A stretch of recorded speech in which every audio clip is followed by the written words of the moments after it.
아멘. 샬롬. 네. 이 평강의 하나님께서 여러분과 함께 하시기를 축원합니다. 네. 이 샬롬이 이 평화, 평강이란 말이에요. 그래서 샬롬, 이게 여러분의 평화가 있기를 하는 그런 인사입니다. 이 세상 사는 모든 사람들은 누구나 할 것 없이 평화를 누리기를 원하지 불화를 원하는 사람 한 사람도 없을 거예요. 그렇죠? 왜냐하면은 우리가 마음의 힘도 행복도 있기 위해서는 우리의 마음속에 평화가 있어야 돼요. 아무리 많이 갖고 있어도 마음의 평화가 없는 사람은 지옥 같습니다. 그래서 사람들이 이 세상에서 어떻게 해서라도 그 평화를 누려보려고 그렇게 노력을 하는 것입니다. 여러분, 이 세상 살면서 우리가 아무리 부유하고 높은 지위, 아무리 많이 가졌다 할지라도 평화가 없는 사람은 절대 행복하지가 않습니다. 그래서 평화가 그만큼 중요합니다. 그런데 문제는 아무리 이 세상에서 내 나름대로 그 평화를 누려보려고 노력해도 이 세상의 것으로는 안 된다는 말이에요. 이 세상에 있는 물질이나 영화로는 진정한 평화를 누릴 수가 없습니다. 왜 그런지 아세요? 이 세상에 있는 어떤 것도 우리에게 진정한 평화를 줄 수 있는 것이 없기 때문에 그래요. 그래서 사람들이 그것을 추구하지만 얻지 못하는 겁니다.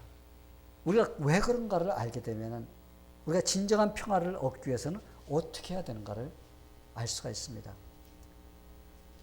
평화가 깨지기 시작한 것은 에덴 동산에부터 시작됐어요.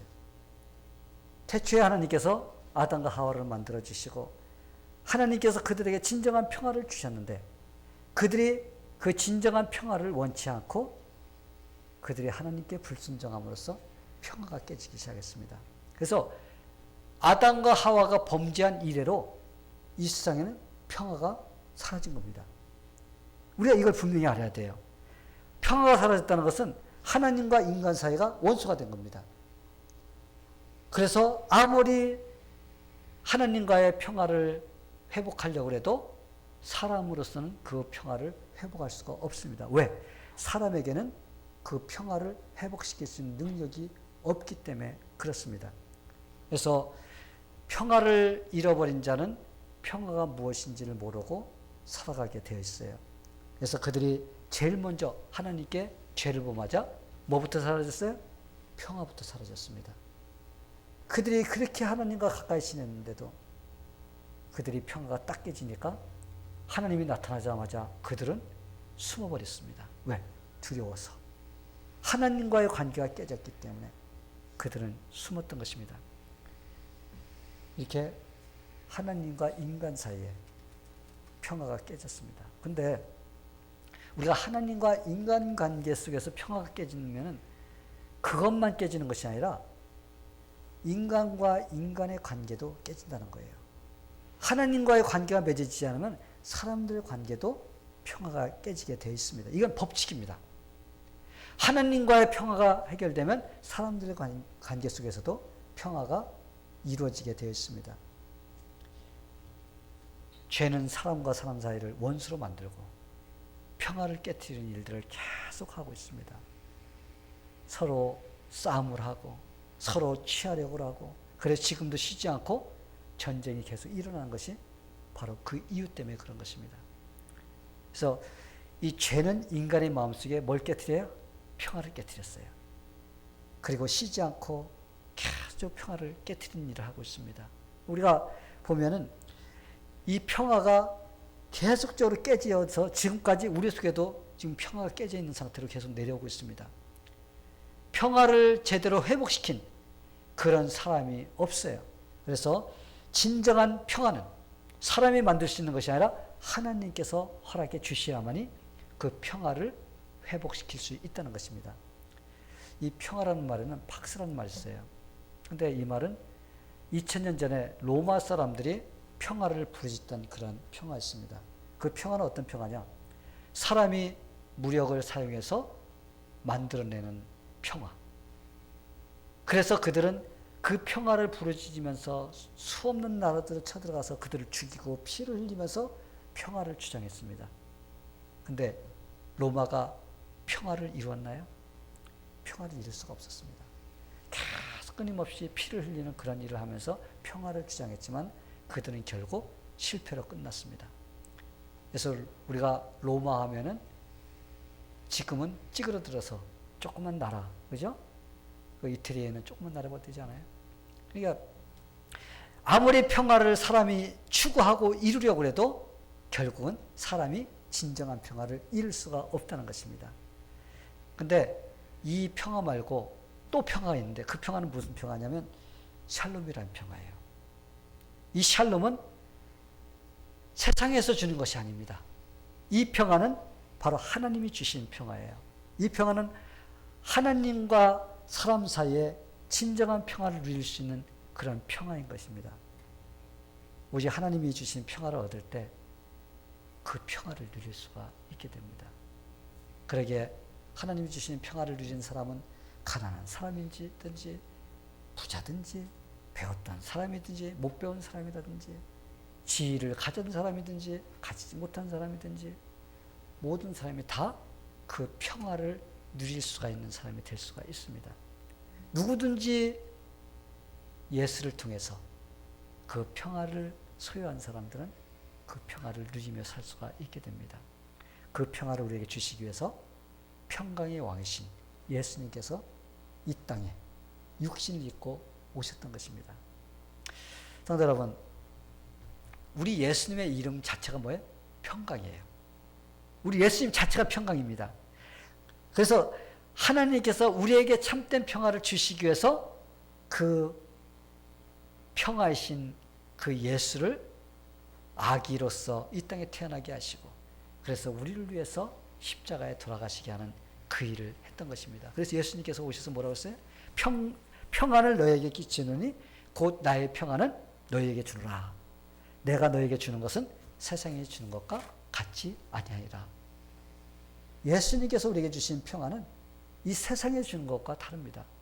세상 것은 잠깐 줬다가도 그 평안이 금방 사라져버려요. 또다시 원점으로 돌아갑니다. 그런데 주님께 주시는 평안을 누리는 사람은 그 평안이 계속 유지해 나갈 수가 있게 됩니다. 성도 여러분, 하나님 우리에게 이런 평화를 허락해 주셨습니다. 할렐루야. 예.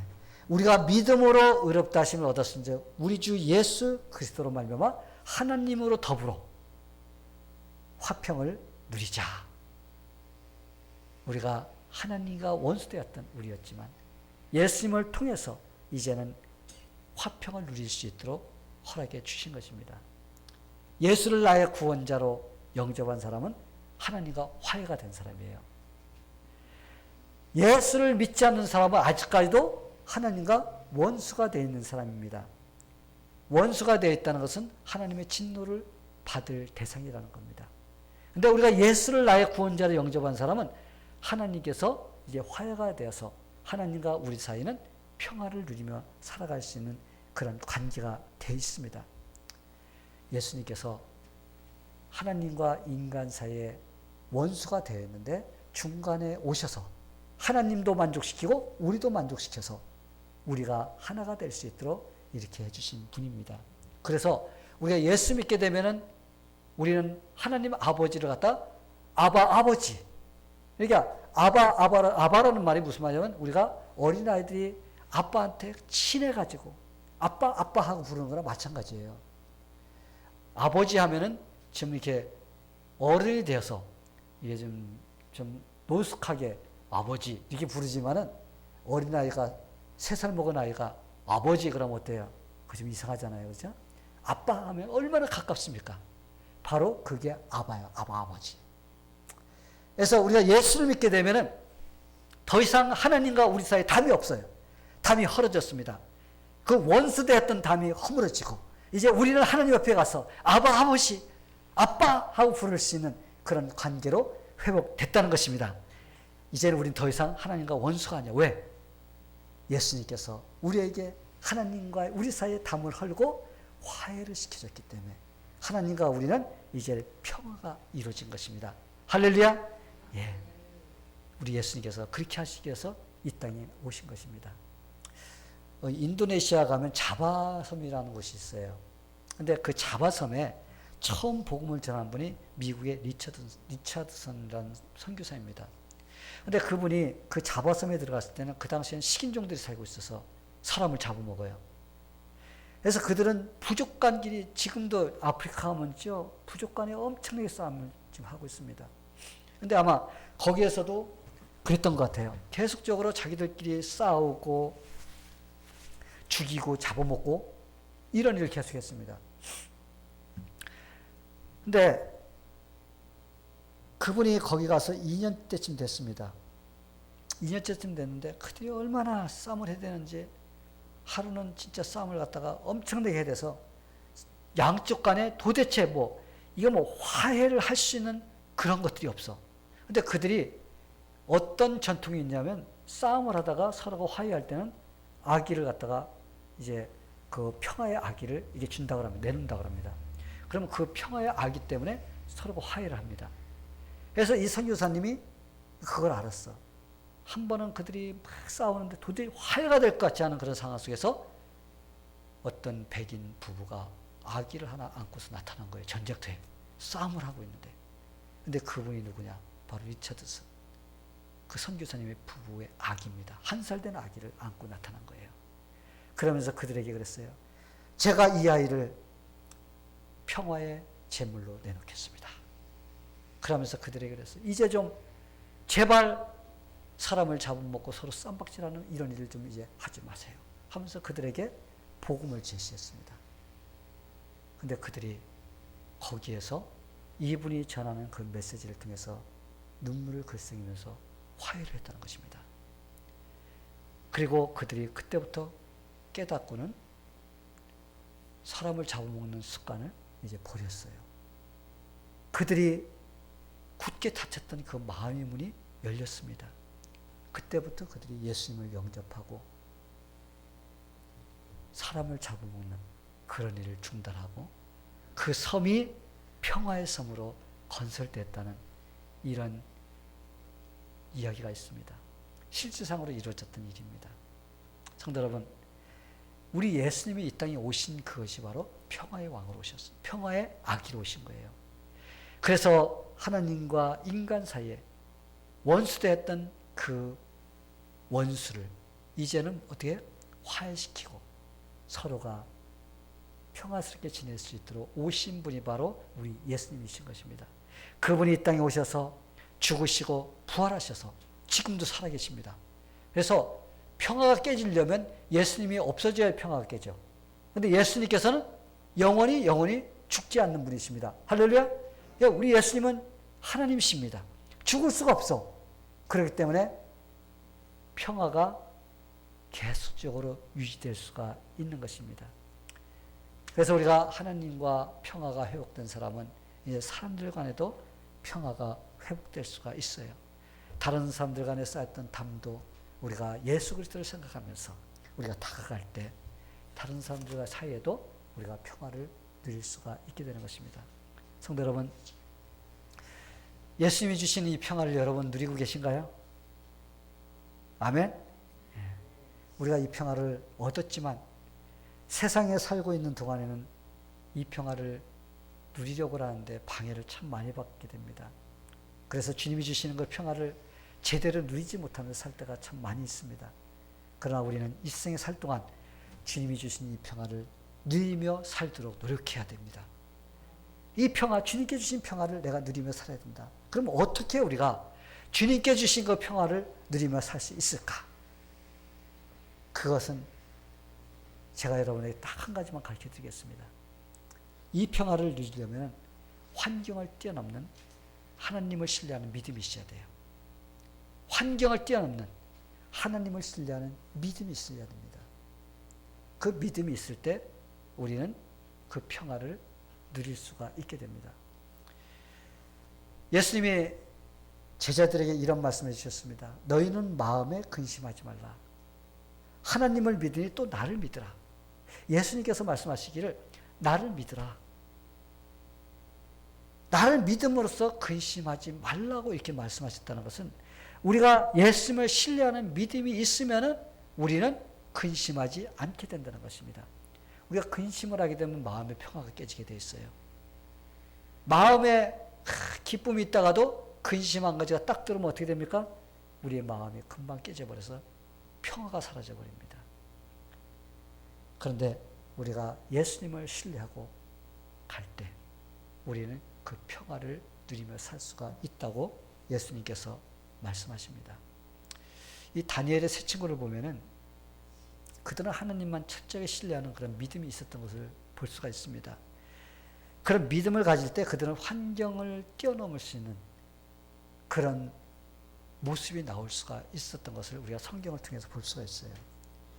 그들은 느부갓네살 왕의 신상에다가 절을 하지 않으면 풀무불에다가 집어 던진다는 그런 법을 알고도 그들은 그것을 지키지 않았습니다. 하나님께만 그들은 경배하고 하나님께만 기도하고 그들은 끝까지 그렇게 밀고 나갈 수가 있었습니다. 어떻게? 그들은 살아계신 하나님이 자기들과 함께한다는 그 믿음이 그들의 마음속에 있었기 때문에 그래요. 그들은 의심하지 않았어요. 하나님이 자기들과 함께한다는 것을 의심하지 않았습니다. 그러한 신뢰가 있을 때 그들은 곧장 어디로 연결돼요? 그리하지 않으실지라도 하나님께서 우리를 풀무불에서 건져주지 않는다 할지라도 라는 이러한 믿음이 있었던 거예요. 하나님이 자기들을 구해주시지 않는다 할지라도 상관없다는 겁니다. 왜? 하나님께서 살아계시기 때문에 내가 거기서 구원받든 안 받든 그거하고는 상관없는 것이다. 이러한 신앙의 고백이 나왔던 거예요. 자기들이 죽는 것이 하나님의 뜻이라면 죽는다는 것입니다. 하나님의 뜻을 살린다면 살릴 것이라는 거예요. 이러한 믿음을 그들은 가졌던 겁니다. 이렇게 하나님만을 절대적으로 신뢰하는 사람만이 하나님이 주시는 진정한 평화를 누릴 수가 있게 됩니다. 어떤 상황 속에서도 주님이 주시는 진정한 평화를 누리게 될 수가 있습니다. 성도 여러분, 여러분은 언제 평화가 깨지나요? 하나님을 굳세게 신뢰하고 있는데도 평화가 깨지던가요? 아니면 마음에 갈피를 잡지 못할 때 그냥 이리저리 마음이 흔들릴 때 여러분의 마음의 평화가 깨지던가요? 우리의 마음이 갈피를 잡지 못할 때 우리는 평화가 깨지게 되어 있습니다. 이 가인을 보면은 그는 하나님에 대한 믿음이 없었습니다. 그래서 자기가 드린 제사를 하나님께서 받지를 않을 때 그는 곧바로 이렇게 해야 됩니다. 하나님, 제가 하나님께 잘못 드렸군요. 하나님께 잘못 예배를 드리고 잘못 하나님을 섬겼군요. 제가 이제 잘하겠습니다. 아마 하나님을 신뢰하는 믿음이 있었다면 이런 마음이 됐을 겁니다. 근데 그는 하나님께서 자기가 드린 그 제사와 예배를 받지 않자 어떻게 했어요? 그 마음의 평화가 깨져버렸어요. 왜? 마음속에 분노가 났습니다. 그러다 보니까 어떻게 했습니까? 그 후손이 대대로 내려오면서 계속적으로 그러한 평화를 깨는 사람으로 쓰임받는 걸 볼 수가 있습니다. 가인이 자기 동생을 갖다 죽였어요. 그리고 그 후손을 보니까 나의 창상을 인하여 내가 사람을 죽였고 나의 상함을 인하여 소년을 죽였다. 계속해서 그 후손들이 평화를 깨는 그런 일들을 하는 것을 볼 수가 있습니다. 성도 여러분, 우리는 하나님에 대한 믿음을 가져야 됩니다. 아멘. 견고하고 흔들리지 않는 하나님에 대한 믿음이 있을 때 우리는 평화를 이 세상 속에서도 유지해 나갈 수가 있어요. 이 하나님에 대한 믿음을 가진 사람들은 부부 간에도 평화를 유지할 수가 있습니다.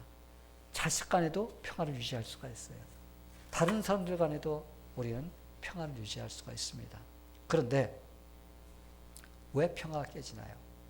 왜 부부 사이가 평화가 깨지고 왜 자식 간에도 평화가 깨질까요? 왜 다른 사람하고 평화가 깨지는 그런 삶이 될까요? 그것은 1차적으로 하나님과 나 사이에 평화가 깨졌다는 것입니다. 하나님이 주시는 평화를 내가 유지하지를 못하기 때문에 그렇기 때문에 우리가 다른 것에서도 계속적으로 평화가 깨지게 되어 있는 것입니다. 여러분, 왜 나라와 나라가 싸움을 하고 그럴까요? 결국은 평화가 깨진 거예요. 마음속에서 사탄이 가져다주는 분노의 불꽃이 막 타오르니까 그냥 다른 사람들을 갖다가 괴롭히고 취하고 그렇게 하기 위해서 서로가 싸움하는 것이 바로 이 쌈박질인 것입니다. 그러면 여러분, 금방 지옥 같은 그런 상황이 되어버려요. 그러면 하나님이 주시는 평화를 누리지를 못하게 됩니다. 이 예수님이 십자가에 돌아가시자 예수님을 따라다니는 제자들, 그들은 어떻게 했어요? 두려워서 방문을 꼭꼭 걸어 잠궜습니다. 그리고 혹시나 군병들이 자기들을 잡으러 오지 않을까, 그러면서 그들은 방 안에서 덜덜 떨면서 있었어요. 이때 예수님께서 두려워하는 그 제자들에게 나타나셔서 뭐라고 그랬습니까? 너희에게 평강이 있을지어다. 내가 주는 평안은 세상이 줄 수 없는 평강이다. 바로 예수님께 주시는 평강, 이걸 가져라. 그러면서 예수님께서 제자들을 위로하고 그들을 평안으로 인도한 것을 우리가 볼 수가 있습니다. 그런데 우리가 이 세상 사는 동안에 이러한 평강을 우리가 누리면서 살아야 됩니다. 그런데 우리가 이 세상 사는 동안에는 주님이 주시는 평강을 다 누리지 못하고 살게 돼요. 왜? 하나님의 그 약속, 그 평강이 약해서가 아닙니다. 누구 때문에? 우리의 연약함 때문에 그럴 때가 있습니다. 그래서 우리가 연약하기 때문에 주님이 주신 평강을 다 누리지 못하게 되는데, 그런데 완전한 평화를 누릴 수 있는 그때가 우리 앞에 반드시 올 거라는 것입니다. 그때가 언제예요? 주님이 다스리는 그 나라가 될 때. 우리는 그때는 어떤 상황 속에서도 우리는 100%의 그런 평강을 누릴 수 있는 그런 때가 오게 됩니다. 우리가 이사야서 11장을 보면은 주님이 다스리는 나라가 올 때, 그때는 이리가 어린 양과 함께 논다고 그랬어요. 이리는 양을 보면 어때요? 잡아먹으려고 합니다. 그런데 주님의 나라가 올 때는 이리와 어린 양이 같이 놀아. 표범이 어린 염소와 함께 풀 뜯어 먹습니다. 송아지와 어린 사자가 어린아이의 손에 이렇게 끌려다닙니다. 암소와 곰이 함께 먹으면서 그것들의 새끼가 함께 엎드립니다. 사자가 소처럼 풀 먹어, 이제 짐승을 잡아먹고 그러는 것이 아니라 이제 풀 뜯어 먹습니다. 젖 먹는 아이가 독사에 손을 집어넣고 독사를 갖다가 만지면서 장난쳐도 독사가 물지 않는 그런 나라. 여러분, 이게 과연 이루어지는 나라일까요? 꿈 같은 나라 아닙니까? 그런데 하나님께서는 반드시 우리가 갈 그 나라에는 바로 이런 평화가 있는 그런 나라가 올 것이라는 것입니다. 할렐루야? 예. 왜냐하면 그곳에는 하나님께서 다스리는 그런 나라, 하나님께서 계시는 거룩한 곳, 바로 그런 곳이기 때문에 그곳에서는 바로 이런 평화가 이루어지는 그런 곳입니다. 그런 나라만 상상하면 여러분 얼마나 좋아요. 여러분이 지금 고생하고 힘든 그런 일들, 그러나 우리가 그 나라를 생각하면서 우리가 이 세상에 살면서 우리가 위로받고 힘을 얻고 용기를 얻으면서 우리가 간다면 우리 앞에 놓여있는 그 어려움을 우리는 반드시 승리할 수가 있을 것이라고 생각합니다. 지금 우리가 맛보는 평화는 주님의 나라와 비교할 때 한마디로 세 발의 피예요. 그냥 조금 맛보는 것이라고 우리가 생각하면 됩니다. 왜냐하면 이 세상은 늘 평화를 깨트리는 일들이 우리 삶에서 계속적으로 일어나고 있습니다. 사탄은 어떻게 해서라도 우리의 평화를 깨트리고자 어떻게 늘 노력을 하고 있어요. 그러기에 우리는 주님이 주시는 평화를 완전하게 누리지 못하며 살아가게 됩니다. 그러나 주님이 다스리는 그 나라가 올 때 그것에서는 죽음도 없습니다. 할렐루야? 예. 죽음이 없으니 당연히 고통도 없고 슬픔도 없어요. 우리의 육체 얼마나 연약합니까? 그래서 우리는 육체 때문에 힘들 때가 얼마나 많이 있습니까? 우리는 사랑하는 사람을 먼저 보낼 때 이별의 슬픔이 얼마나 많습니까? 아픔도 있어요. 우리가 이 세상에 살면서 서로 미워하고 증오하고 이러한 일들을 하면서 살 때가 있지만, 그러나 이제는 그럴 필요가 없습니다. 우리가 자기 혼자 잘 되려고 싸우고 다른 사람을 괴롭히는 그런 일들을 할 필요가 없어. 그곳에서는 평화만 있습니다. 수정 같은 맑은 생명수의 강이 흐르고 생명나무가 거기에서 12달 동안 계속 외치는, 그리고 그곳에는 저주가 없는 곳입니다. 그곳에서는 약한 자가 없어. 그러기에 그곳에서는 평화만 있는 곳입니다. 저는 그것만 생각하면 좋아요. 이 세상 태어나서 육체가 얼마나 연약합니까? 얼마나 힘이 들어요. 그런데 그 나라가 되면 우리는 퍼펙트, 완전한 그런 모습으로서 우리는 영원히 행복하게 살아가게 됩니다. 할렐루야! 예. 이런 곳에서 살고 싶지 않나요, 여러분?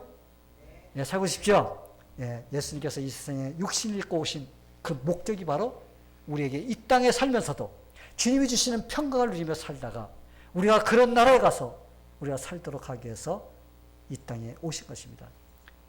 이 평화를 우리 이 세상에 사는 동안에 누리며 살아야 되고 주님의 나라 가서 완전하게 우리가 누리게 되기를 바랍니다. 이 주님이 주신 이 평화는 세상의 어떤 보화보다도 소중합니다. 이 세상의 어떤 종교나 철학도 우리에게 진정한 평화를 가져다 줄 수가 없습니다. 왜냐하면 그러한 것들은 우리의 죄를 깨끗이 씻어줄 수가 없기 때문에. 그런데 진정한 평화를 줄 수 있는 그분은 하나님께서 허락해 주신 예수 그리스도, 그분을 통해서만 우리가 얻을 수가 있는 것입니다. 예수님께서 이렇게 말씀하셨어요. 이것을 너에게 이름은 너희로 내 안에서 평안을 누리게 하려 함이라. 누구 안에서? 예수님 안에서 평화를 누리도록 하기 위해서 우리에게 예수님께서 말씀해 주신 것입니다. 성도 여러분, 이 평화를 여러분 지금 가지고 계신가요? 이 평화를 여러분 누리고 있나요? 주님이 이 세상에 오신 목적을 알게 될 때 가능한 것입니다. 저는 여러분들이 이 세상 살면서 이 평화를 꼭 누리면서 살게 되기를 축원합니다. 그리고 영원한 나라, 주님의 나라를 소망하면서 여러분들이 힘과 용기를 얻어서 여러분의 삶의 현장을 이기고 승리하게 되기를 예수님의 이름으로 축원합니다. 다 같이 기도하겠습니다. 하나님 아버지 감사합니다. 오늘 우리가 말씀을 통해서 하나님께서 예수님을 통해서 주시는 진정한 평화, 이것에 대해서 우리가 다시 한번 말씀을 통해 위로받고 또 소망을 갖게 됨을 감사드립니다.